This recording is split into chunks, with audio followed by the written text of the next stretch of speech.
Everybody, and welcome back to ESO Daily. I am your host, Mr. Craven. Alright guys, so I still get a lot of slack when it comes to healers and the brainwashed players out there who want to come and troll me and want to act like they know what the fuck they're talking about when they're fucking clueless. So in today's video, I'm just going to squash this and explain once again why I know what the fuck I'm talking about. Especially when it comes to the whole debate between Sorc healers and Templar healers. Okay, so I did a video like a month and a half ago about the whole thing with, you know, somebody not knowing shit about healers. Because they never played another fucking healer. A matter of fact, I don't even think this player plays fucking healing. I have played every class as healer. I have 6 healers. 6. And so I know the healers inside and out in this game. I have every set of the primary sets. I've ran multiple builds and things for healers. So I've kind of kept everything to parameter. So we're going to go with the Breton. We're going to go with the same sets. We're going to go with everything configured. And I'm going to show you why the Sorcerer out-heals the Templar. I'm not saying the Sorcerer is better than the Templar, and I'm not saying the Templar is better than the Sorcerer. What I'm saying is they're completely different, even with the same sets, because of the passives and what they offer the party. Now, I will explain this, and I'll go into it. Alright, so I don't know which tune I'm on. Let's find out. Okay, I'm starting off with the Sorc healer. Okay, that's cool. First off, I'm going to do a bar swap, and I want to show you the tooltip to Combat Prayer. Alright, Combat Prayer is going to heal for 5,374, right? Health. Now, here's the big deal, guys. I want to go ahead and show you Power Stone, right? Oh, no, not that one. Expert Mage, I believe it is. Alright, so I increase my weapon and spell damage. Now, keep in mind, spell damage by 2% for each sorcery ability slotted. This is 4% on this bar. When I switch out to this bar and I go back down, now I'm getting 6%. Very important to keep in mind here. Because what I want to show you is Combat Prayer is going to heal for 5,374 without Spell Power Cure buff applied. Now, Spell Power Cure buff, when it applies, it'll also increase my healing because it's increasing my spell damage. Now, the Twilight Matriarch, prior to applying anything, is 8,678 health, which it heals for. It heals 2 other friendly targets. Okay? So, keep that in mind also. So, we have 5,374 and we have 8,6. Okay? Now, what I want to go ahead and do is I'm going to throw up my Power Surge. And I want you to see the Matriarch on this side of it. So, it's healing for 867. But when I go back to Combat Prayer, now it's 5729. Okay? Why? Because the Power Surge is giving me Major Sorcery. That's also increasing my healing. Okay? So, now, look at my energy orbs now. 998. Right? We'll let it drop off. 936. Okay? So one thing, 5,374, 936. Okay? Now I'm going to go ahead, now keep in mind this is a Breton. So I'm going to go ahead and show you guys it's a Breton. Right? The sets I have on is the Master Restoration Staff. I just put on the Master Lightning Staff, whatever. I'm using 5-piece Worm and 5-piece Spell Power Cure. Right? Alright. So I'm going to log out, switch tunes.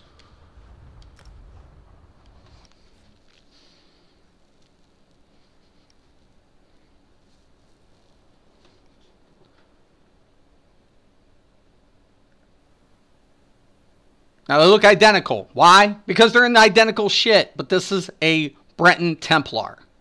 Okay, same race. Shit. Champion points are allocated. I can show you. I'll show you guys the champion system, everything. So it's no tricks of the eye or anything. All right.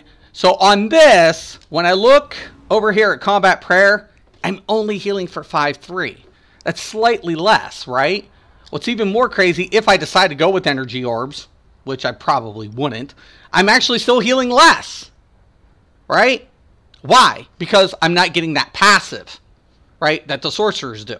Now, it is true that the Breath of Life actually heals more. But here's the deal. It heals me and an ally. One ally. Where the Twilight Matriarch heals 2 of the lowest. So that's a difference, right? More and whatever. Now, the best thing about the Templar, and this is what I will always state, the Templar has probably the best utilities as far as group play. That's why I always say, you're never really going to discard the Templar, but that's not to say that you absolutely need it, because there's other ways of utilities. Prime example here is Luminous Shards, excuse me. Luminous Shards goes ahead, restores 3,960 Magicka or Stamina, whichever is higher. But guess what? So does the Energy Orbs, 3,960. So essentially every other healer that's not Templar has this utility, but they share the same global cooldown. The nice aspect to the Templar, it gets a secondary with the Luminous, which also restores an additional 1,980. That's the difference, right? So Templars have utilities, and that's the way it goes. Simple. Now I'm going to go ahead and get to champion points. I didn't respec everything, but I want you to see 3 major parts where it's affecting my healing. Blessed, 75. Elfborn, 19. And that's it, pretty much. But 22, 10. Okay? 14, 19, 10. Okay? Switch back out.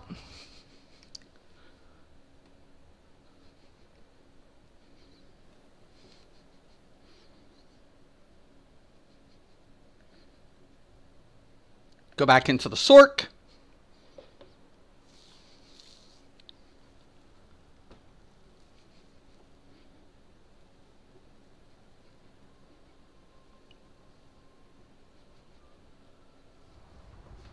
Okay. Now, back into champion points. 14, 19, 10. Once again, Bretons. They're both Bretons. All right. So the big deal is also that people want to say Templars have better utilities, and which is true, but that's not to say that the Sorc doesn't either. By using the Empowering Word to keep my Twilight alive, I'm offering my party the Minor Intellect, which is what the Source does. The Templar does. The problem with the Sorc, it doesn't give Minor Endurance. So that's the offset, all right? But there's flexibility between each builds. So, but once again, Combat Prayer is going to heal more, right? And so is the Energy Orbs. So what it lacks in utility, it offers more in its initial heals. Now keep in mind, Twilight Matriarch, it heals 2 other friendly targets, right? For less, this is true, but it also deals damage.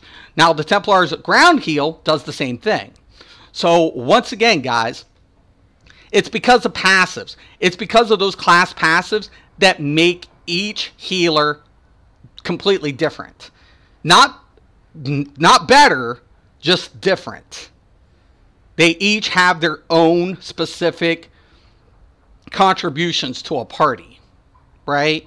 The Templar's just more accepted because its effects are right in front of your face as far as the major mending and stuff goes, right?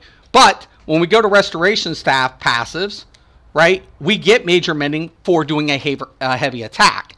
So anytime we deal a heavy attack, we're getting the major mending. Every class healer gets this, right? Some just have easier access to it than other healers. So it's just simple, right? It's just the way it is. Now, once again, I'm not going to say any class healer is better. The point I'm making with this video is a lot of people are like, no, the Templar would still out-heal the Sorc, but it's not indicated in the tooltip, right, with the same Restoration Staff abilities. And it will never be. You can add major sorcery to the Templar. This will throw it up, but it's still going to be under the Sorc's capability because of the Sorc's passive to the expert mage. That's significant.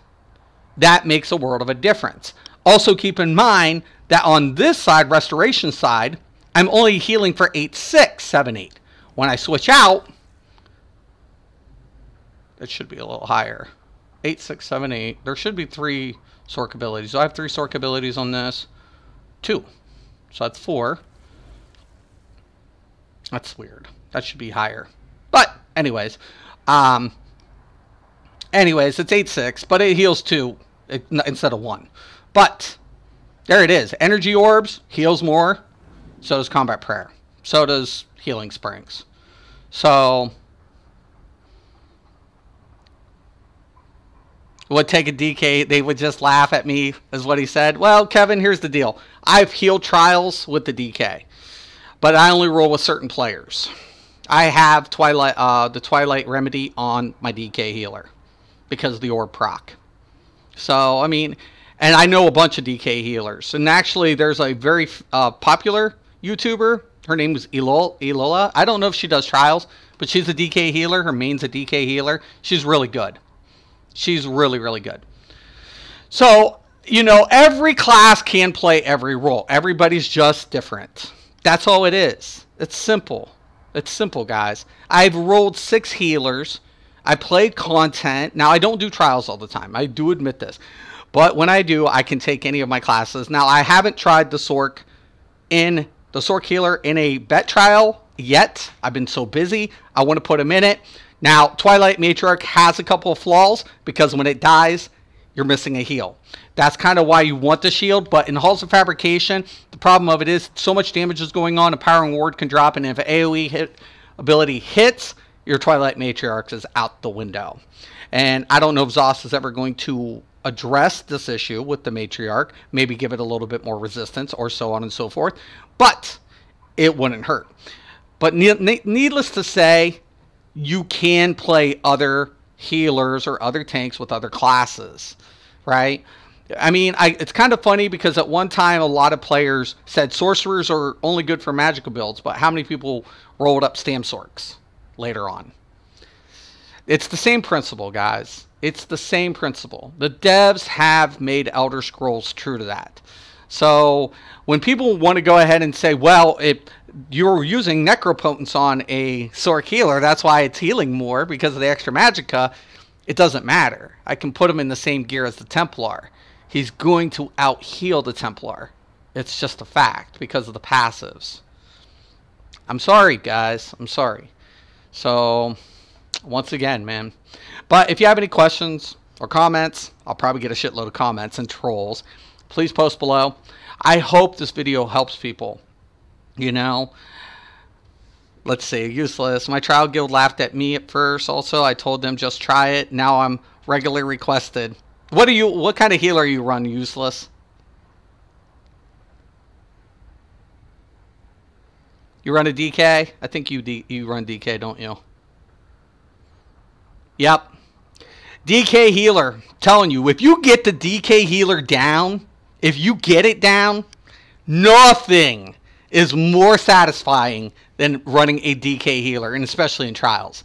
I'll tell you, you get a good Templar paired with the DK healer, it's badass. It's really, I have so much fun playing with open-minded Templar healers. It's like, yes, I've got this, I've got the Ellie Drain, I'm running this, and it's just, it's amazing.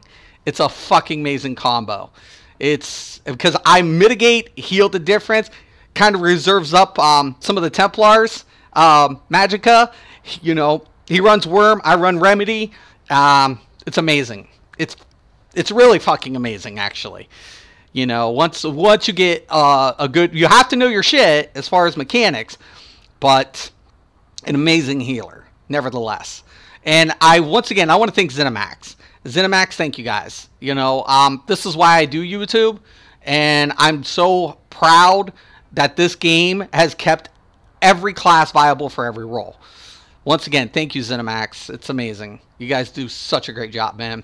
I look forward to it. There are a couple things I probably would change for each class, a little bit, but overall, functionality's there. Can't complain about that.